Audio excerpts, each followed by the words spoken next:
ang daming bayarin sa school. Kaya nga eh, hindi ko nga naman hinahanap ng pagbayad. Kasi wala naman kami hanap ng pera. Magagawa sa paraan. Wala ka lang, makakuha na sa kapag yung pera. Sana nga eh. Pero salamat ah.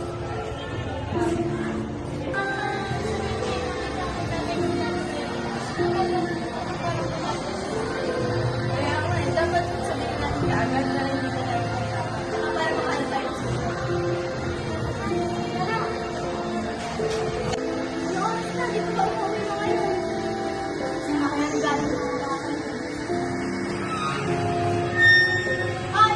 Pasok na kayo! Hindi pa kayo pasok!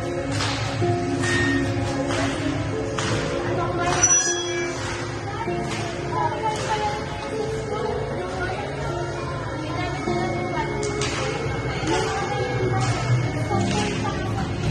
Tsaka wala naman ako nagbago.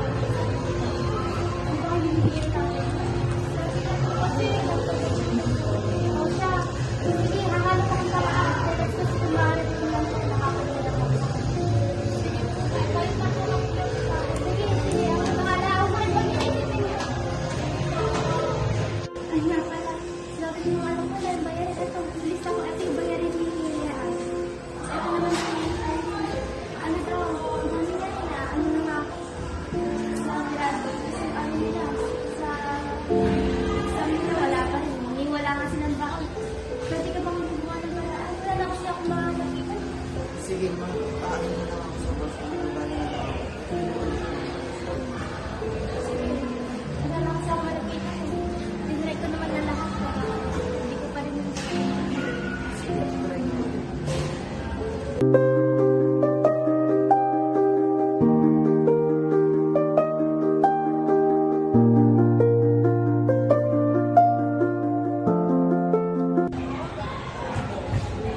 Matry ko nga ikaw si Kumare. Tingnan ko kung meron siya. Kumare, may naano ka bang trabaho dyan? Nahirapan na kasi kami ng mga pamilya. Wala na akong mabigay na pera. Pwede bang makitulong ako dyan?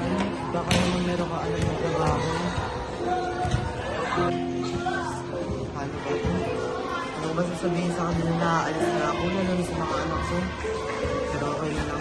Kasi pagkabukasan din ng pamilya ko para makatulong na rin ako. Hi! Nandito na kami! Hi! Hi! Okay na pala kayo. Kamusta yung alis na ito?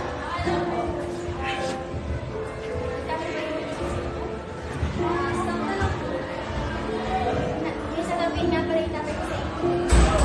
Sasabihin ako. Hindi na ako bawang nabaka sa ibang bansa. Kaya aalis na ako. So, pagbutihin yung pag-aaral naman na wala ka na eh.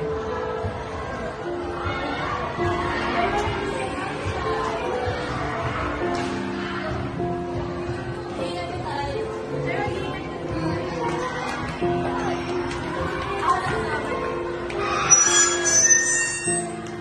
Ingat kayo ah. Bye! Inay, anong nangyari kay Inay? 2 taon at 1 buwan na wala dito. Wala na akong koneksyon o wala na tayong koneksyon sa kanya. Hindi ko nga siya makontak. Ikaw ba? Wala ka yung message sa akin. Eh kung sumunod lang kaya ako sa kanya at tingnan ko ano ang nangyayari sa kanya. Ay nako, tumigil ka. Nakapagtapos na ako ng pag-aaral. At ikaw, mag-aaral ka dito. Naiintindihan mo ba? Sige ate, susunod ko ang iyong gusto. Magtatapos ako ng pag-aaral dito. Wala ka naman ginagawa niya. Tumigil na kayo. Wala nga alis din sa Pilipinas. Hintayin natin ang tatay niyo. Magtiwala lang kayo, babalik siya. Nay, ilang beses tayo nagtitay. Hindi, hintayin natin ang tatay niyo. Hello. Where's my dad's company?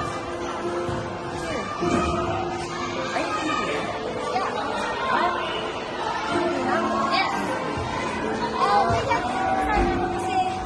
I really need to find it as soon as possible. Tatay mo? Yes. Ay, di ko ba alam? Ay, tabunan siya ng building. Inabon ng kumpanya. Ay, hindi ko wala sa papa ko. Grabe naman. Walang wifi na ginagawa na ng tatay niya dito para makaulit.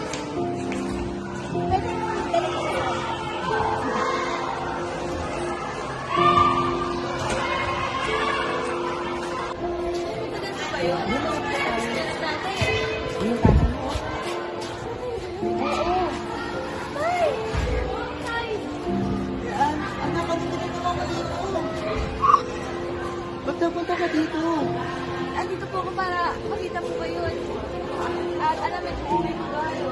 Okay, okay naman ako. Pumunta ka pa dito. Wala tayo. Ah, ganun ba? Busy lang talaga. So, uwi din ako. Excited na ako. Tara na, uwi tayo. Tara, tara. Labas, chill tayo. Ano?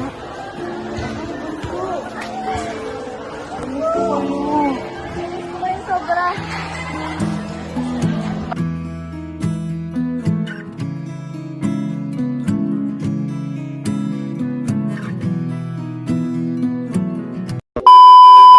Papansin ko na parang wala din silang bago ngayon eh. Kaya nga eh, dapat kaya